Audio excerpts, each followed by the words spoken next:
Okay, good morning mga liluanon.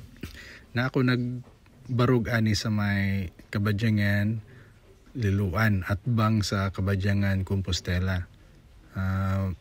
Duol na ko ani sa Barangay Mulaw, Liluan ra gyapon. So dire makita ninyo wala na miagi ang tubig sa Kotkot River. Ni shortcut na gud sa kanang dakong hawan. Ang mga balay diha na banlas daw. So meaning inana kalapad ang tubig nga giagian sa Typhoon Tino. Na kana wala na ni agi og agianan ang tubig nga banlas na ng uban niya, ka plain na ang lugar dito sa ibabaw. Base sa akong nasturya, naa daw tigulang og batan-on missing pa aning lugara. Kanang left side ganiha mo to ang Barangay Kabadyangan, Compostela. Ang atbang niya Kabadyangan pod sa Liluan. So bali duha din ni Kabadyangan diri. So kani mas matinga mo, ako ni siyang gi-fast forward ang video para dili kay taas kay moabot mga 10 minutes ang video. So ako lang ni siyang gi-fast forward gamay para makita lang ninyo ang kahimtang sa ibabaw. Nga inana di kalapad ang damage sa baha dito. Wa na gyud nangagi sa agianan. Kani normal naman niya nga agi. Kana ana siya agi sa agianan gyud sa tubig. Kanang yang isig ka kilid, balid, gilukop na niya tanan o agi sa tubig. So karon maka-justify na gyud ta ug unsa gyud kadako ang tubig nga ni dulos dire sa ubos. So kaning sa may kot-kot sa mga subdivision ubos na hugit ang catch basin dani sa lapad kay samot na shortcut na ang tubig. Nati tanawa lang ninyo inaana gyud ang damage sa ibabaw. Ang agianan sa Kotkot River mura ra siya barangay road.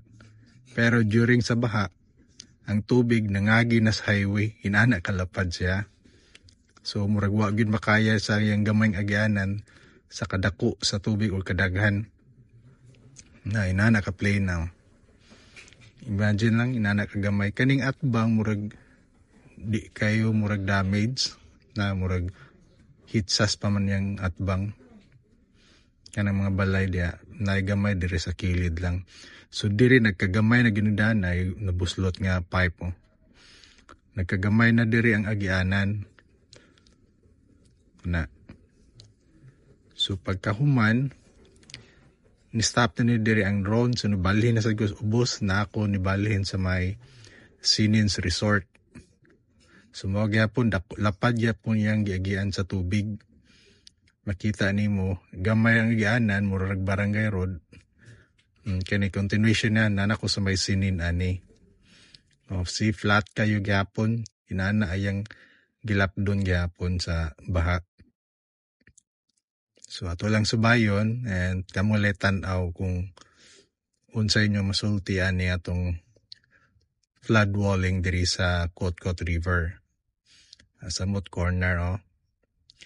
Na kana diha is mura doon na siya farm sa manok doon na diha or I don't know kanang ihawanan ba.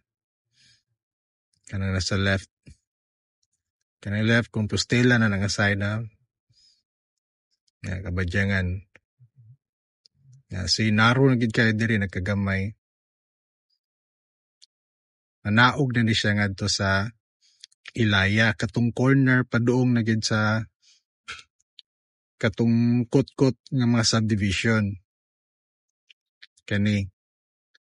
So nana yang damage kaning murag na agianan sa diri nasa doon siya tubig diri kani kana diha.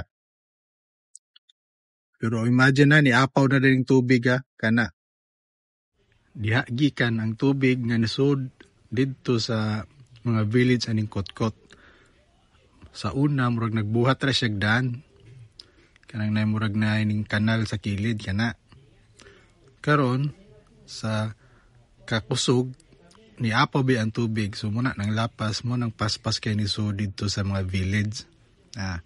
Nilapaw ba ang tubig diya. So makita man siguro ninyo ng So para nako sa katunayan ng tanak diin yun gikan ang tubig nga nisod sa ilang village, so I suspect murag diri yun ni agi tanan kaning cornera sa Ilaya. Tiltilon dara ubos sa kabadyangan katong nabuak. Kay inana kadako o yang giagian nga tubig ug inana sad kapaspas ang nisud diri sa village sa ubos sa mga kotkot. Siguro murag kanilang sad siguro akong tiwason, so sunod sa konsolasyon na sad siguro ta aning may sa Laray sa SM Konsolasyon.